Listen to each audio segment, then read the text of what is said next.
So we're going to talk about Gibbs free energy. Here are two equations that we talked about last week.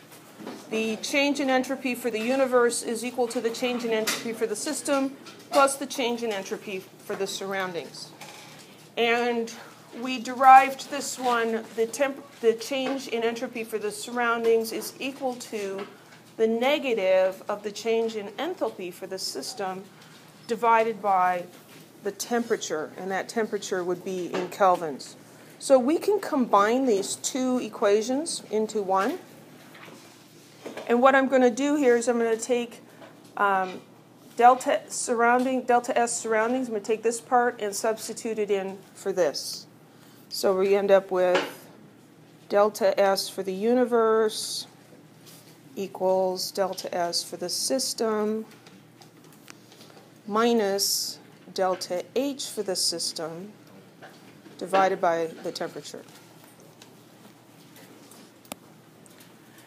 And then we take that equation and multiply by negative t. Not for any reason that you might think of on your own, but what that does is it gets rid of this t in the denominator and it reorders these guys over here. So what we end up with then is delta t minus t delta S universe. Now this term is going to be positive, so I'm going to write that one first. That's going to be delta H cis. Remember, I'm multiplying by negative t, and that's minus t delta S for the system.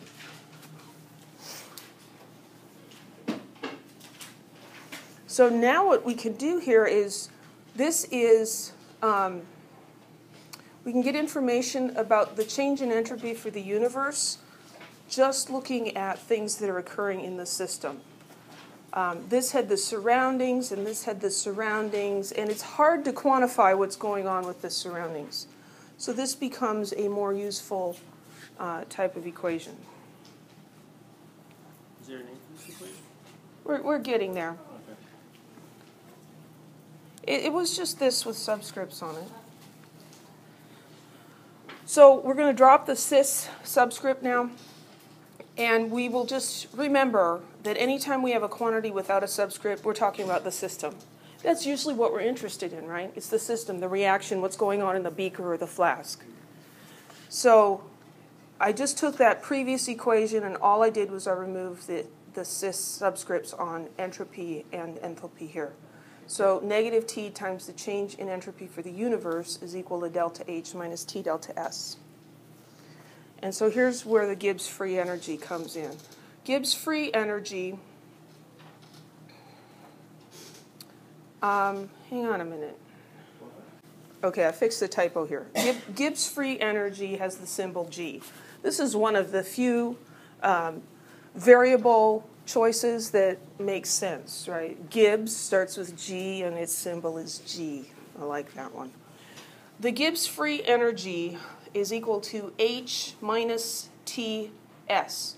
H here is the enthalpy. We learned about that back in chapter 6, I believe, of Chem 1A. T is the temperature in Kelvin. S is the entropy. We've been learning about that. There are no deltas in here. The Gibbs free energy is the enthalpy minus the temperature times the entropy. Well, what would the change in Gibbs free energy be? Delta G. What's delta G?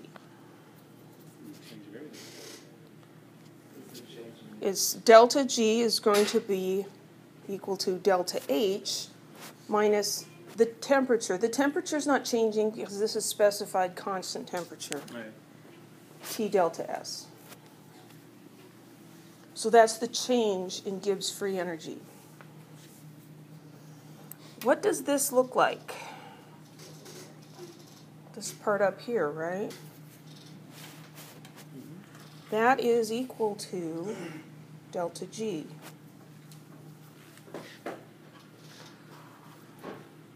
So delta G is also equal to negative T delta S for the universe. Yeah.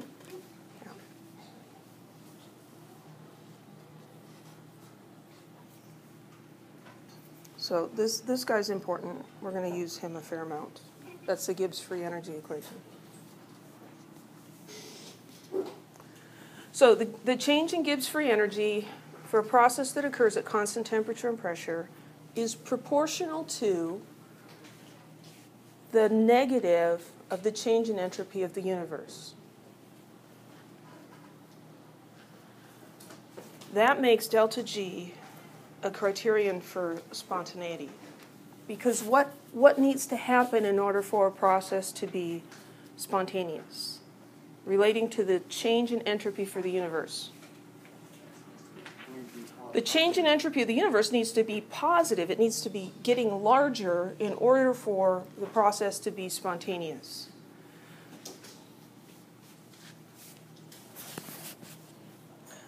This change in Gibbs free energy is also called a chemical potential, and it is analogous to mechanical potential energy. We understand the potential energy of a boulder on the side of a hill, right? And if you give it a little nudge to break it loose, it's going to roll down because it's going to go to lower potential energy. Processes are going to go to lower Gibbs free energy. So chemical systems tend towards lower Gibbs free energy. So if delta G is less than 0, if it's negative, we have a spontaneous process, because it is related to the change in entropy for the universe with a negative sign in here. So if the change in entropy for the universe is positive, then the change in free energy for the Gibbs free energy is negative. So here's a picture. We can think of Gibbs free energy here being like mechanical energy, and things are going to roll down the hill towards the center, right? They're going to go to lower energy. And that's what happens in chemical processes. They go to lower free energy. So this reaction is nitrogen reacting with hydrogen to form ammonia. Here we've got pure ammonia, and that will spontaneously go to an equilibrium mixture. And if we have pure nitrogen and hydrogen, that will spontaneously go to a pure mixture because the Gibbs free energy of the pure mixture is lower. So we can calculate delta G solely with reference to the system. We don't have to look at the surroundings or the universe or anything. And we can do that with delta H, which we learned about in Chapter 6, and delta S, which we learned about in the last section. Any questions? Or maybe this is this section. I don't know. Anyway, in 17.6, it doesn't matter. I get hung up on stupid details sometimes. Okay, so here's our equation, right? There are 4 different situations we can run into. The first is where delta H is negative and delta S is positive. So delta H is negative. That tells us it's an exothermic reaction. The system is losing heat. A positive change in entropy, so delta S is positive, we're subtracting here. So this is a negative and we're subtracting a positive. That means that delta G is always going to be negative. It doesn't matter what the temperature is, because this is temperature in Kelvin, and you can't have negative Kelvin temperature. So it's always going to be spontaneous. An example of this is the reaction of N2O decomposing into nitrogen and oxygen gas. Here's delta H. This is negative. What's the sign on delta S?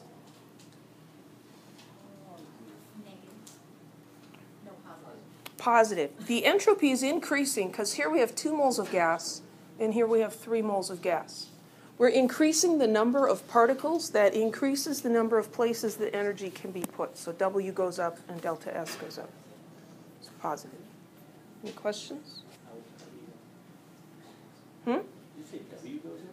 W is the number of energetically equivalent arrangements of the components of a system. We looked at the little red and blue balls and that stuff. Case 2. Delta H is positive, but delta S is negative. This will be the opposite. So Delta H, positive, this means it's an endothermic reaction. A negative change in delta S, this is negative, we're subtracting a negative. That means that delta G is positive at all temperatures. This reaction will be non-spontaneous at any temperature. There's no temperature at which it will be spontaneous. If we look here, delta H is positive, and if we look at the reaction, we're going from 3 moles of gas to 2 moles of gas. Delta S is negative. And these are adding up to form a positive delta G.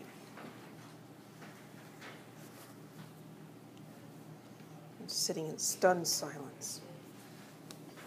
That will require a lot of help. What if delta H is negative and delta S is negative? So delta H being negative, that's an exothermic reaction. Negative change in entropy.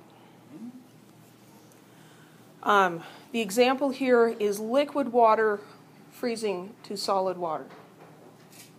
Why is the change in entropy negative? The energy is becoming less dispersed because it's going from a liquid where the particles have more degrees of freedom to a solid where they're fixed in position, and we're losing places to put energy. And delta H is negative. So these are both negative. So delta H is negative, delta S is negative. Now the temperature becomes important because we have to look at the relative sizes of these. Because when we subtract a negative, it becomes a positive. And if the temperature is large enough, this could overcome that being negative, and we could end up with a positive delta G. Does that make sense? I don't think I said it very well. This is going to be negative at low temperatures, positive at high temperatures. Negative delta G means it's spontaneous because the energy is going down. It's really tricky to keep all these signs straight. I mean, I feel for you. It's hard to keep it straight. Delta G is like potential energy when we're thinking about mechanical objects. Things always move from high potential energy to low potential energy spontaneously. You never see pianos falling up to a second floor window. It doesn't happen. But if you've got one hanging out a second floor window and you cut the rope, it certainly will fall down because the potential energy is lowered when that happens. Gibbs free energy is like the chemical potential energy. It goes down for spontaneous things. So the change is negative. Delta H, this is energy going in or out of the system. We think of the energy as being like money. When it leaves, it's negative. When it comes in, it's positive. And then change in entropy. A positive change in entropy means things are getting more random. A negative change in entropy means that things are getting less random. So if this negative number is big and this negative number is small, overall delta G will be negative. If temperature wasn't in there, it would always be the same. But if you change the temperature, making it either larger or smaller, you can affect the magnitude of this term. And so sometimes it could be positive and sometimes it will be negative. Yes? On the last slide and the slide before that, you had something at the bottom about the moles, and you mentioned that we can tell just by the change in moles. You can tell by the change in the number of moles in the gas state whether the entropy change is positive or negative. So going from 3 to 2, you're getting less, but that's a positive change. That's a positive, that's a negative change. It's becoming less disordered. And then we have a positive H. But H is this number. Yeah. This becoming fewer particles, that's the negative delta S. Okay. So it doesn't have anything to do. It has nothing to do with delta H. Delta H and delta S are separate. Yeah. What if delta H and delta S are both positive? Again, we have a situation where the temperature matters. An endothermic reaction, delta H is positive. Energy is coming into the reaction. Positive change in entropy. This is becoming more disordered. One of those favors spontaneity, and one of them opposes it. And which one wins depends on how big they are. But the temperature plays a factor in here. So this will be positive at low temperatures, negative at high temperatures. And here we have an example of water going from the liquid phase to the gas phase. I forgot to talk about entropy on the last one. No, I did. Never mind. Here, the change in entropy is positive because going from a liquid to a gas, the gas has more places to put energy. And you can also think, well, it's much more disordered. It doesn't stay in the bottom of the beaker anymore. It's going to fly all over the place. However, you remember it. If it works for you, that's great. Delta H is positive. And so these examples here, the freezing of water and the evaporation of water, show us that even though these are exothermic and endothermic processes, they are spontaneous at some temperatures and non-spontaneous at other temperatures. Water freezes spontaneously at -5 degrees Celsius. It does not freeze spontaneous at +5 degrees Celsius. And it's because of that interplay between the delta H and the delta S. Any questions?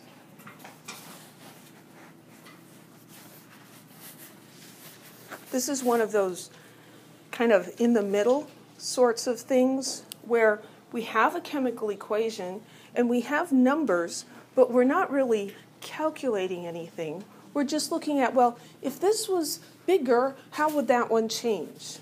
And that's one where a lot of people aren't happy about it. Because the math people, they want real numbers. They want to do a full-blown calculation. The non-math people are like, there's too much math thinking in here. So this is one of those things where nobody's happy, right? So this is kind of a summary. When delta H and delta S have the same sign, then the spontaneity is going to be dependent on the temperature. If they are opposite, then the reaction will either be spontaneous or non-spontaneous at all temperatures. It's not temperature dependent. But when the sign is the same, if they're both negative or both positive. And so this sort of summarizes what we talked about there. And this is an important concept here. The temperature at which the spontaneity changes, whether it goes from spontaneous to non-spontaneous or non-spontaneous to spontaneous, can be found by finding where does delta G equal 0. Find the temperature at which delta G equals 0. And then you can tell, well, above this it's going to do one thing, and below that temperature it's going to do another. So consider this reaction.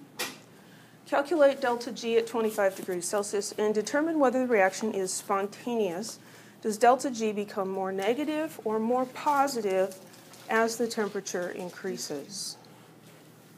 So we're going to use that equation. Delta G equals delta H minus T delta S. And they gave us delta H, and they gave us delta S, and everything's all very nice. We have real numbers to plug into a real equation. This is minus 137.5 kilojoules. This is in kilojoules. This is not in kilojoules. So you could pick either unit. I'm going to pick joules, because then I can just put times 10 to the third in for the kilo. Minus the temperature, 25 degrees Celsius is 298 Kelvin. And delta S is minus 120.5 joules per Kelvin. And the kelvins cancel out there.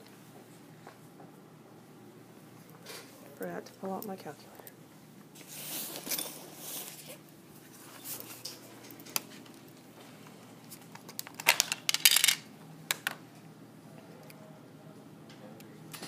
$137.5. Oops.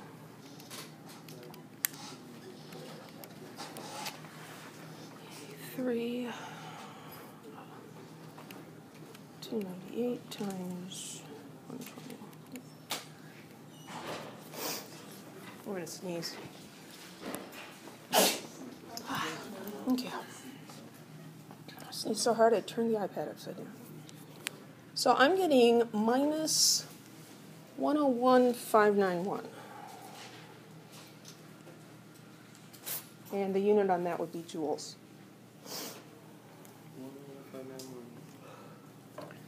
Now, this sort of calculation, we tend to just kind of not pay real close attention to significant figures. Yeah. I don't know if you've noticed that or not, but it's a little disturbing. But let's put this into kilojoules, because that's too big of a number. So it would be minus 101.6 kilojoules.